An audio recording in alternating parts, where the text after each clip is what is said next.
ایک مرتبہ حسنین کریمین رضی اللہ تعالی عنہما بیمار ہوئے تو حضرت علی المرتضیٰ کرم اللہ تعالی وجہ الکریم بی بی فاطمہ الزہرا رضی اللہ تعالی عنہا اور ان کی خادمہ نے یہ منت مانی کہ اگر انہیں شفا مل گئی تو یہ تینوں دن روزے رکھیں گے۔ اللہ تعالیٰ نے حسنین کریمین رضی اللہ تعالی عنہما کو صحت دی اور اب نظر کی وفا کا وقت آیا تو ان مقدس حضرات نے روزہ رکھا۔ مالک جنت نبی محترم صلی اللہ علیہ وآلہ وسلم کی لاڈلی شہزادی کے گھر میں کوئی ایسی چیز موجود نہیں تھی کہ جس سے روزہ افطار کیا جاتا، چنانچہ حضرت علی المرتضیٰ کرم اللہ تعالی وجہ الکریم ایک یہودی سے 3 سا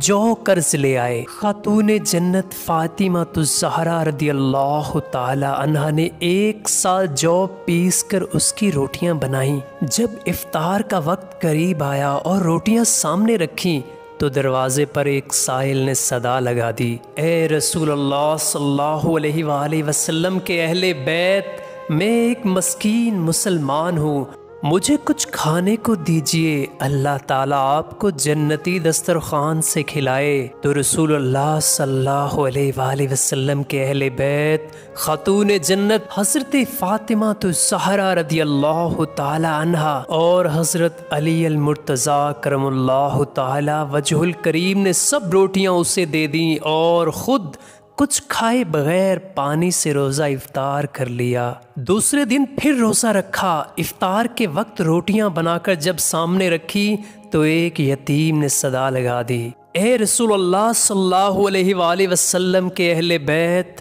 میں ایک یتیم ہوں، مجھے کچھ کھانے کو دیجئے۔ تو رسول اللہ کے اہل بیت نے وہ روٹیاں اس یتیم کو دے دیں اور خود پھر کچھ نہیں کھایا اور پانی سے روزہ افطار کر لیا۔ تیسرے دن پھر روزہ رکھ لیا، روٹیاں بنائی گئیں۔ جب افطار کے وقت روٹیاں سامنے رکھی ہی تھی تو ایک قیدی نے صدا لگائی، اے رسول اللہ صلی اللہ علیہ وآلہ وسلم کے اہل بیت، میں ایک قیدی ہوں، مجھے کچھ کھانے کو دیجئے۔ قربان جائیں رسول اللہ صلی اللہ علیہ وآلہ وسلم کے اہل بیت پر، آپ نے تیسرے دن روٹیاں اس قیدی کو عطا کر دیں اور خود پانی سے روزہ افطار کر لیا۔ چوتھے دن کی صبح حضرت علی کرم اللہ تعالی وجہ الکریم نے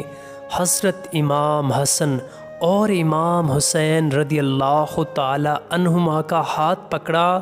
اور نبی کریم صلی اللہ علیہ وآلہ وسلم کی بارگاہ میں حاضر ہوئے۔ جب آپ صلی اللہ علیہ وآلہ وسلم نے ان کی حالت دیکھی کہ بھوک کی شدت سے وہ ٹہنی کی طرح کانپ رہے ہیں تو ارشاد فرمایا، تمہاری حالت دیکھ کر مجھے جو تکلیف ہوئی اس سے بڑھ کر کبھی نہیں ہوئی۔ پھر نبی کریم صلی اللہ علیہ وآلہ وسلم کھڑے ہوئے اور ان کے ساتھ تشریف لے گئے۔ نبی کریم صلی اللہ علیہ وآلہ وسلم نے جب خاتون جنت اپنی پیاری لاڈلی شہزادی فاطمہ الزہرا رضی اللہ تعالی عنہا کو دیکھا کہ ان کا پیٹ پیٹ سے مل چکا ہے اور آنکھوں کے گرد گڑے پڑ چکے ہیں، اس وقت حضرت جبرائیل علیہ السلام حاضر ہوئے اور عرض کی، اللہ تعالیٰ آپ کو آپ کے اہل بیت سے متعلق خوشخبری دے رہا ہے۔ چنانچہ قرآن مجید میں اللہ تعالیٰ نے اپنے محبوب صلی اللہ علیہ وآلہ وسلم کی پیاری بیٹی کے گھر کی شان کو ان الفاظ میں بیان فرمایا،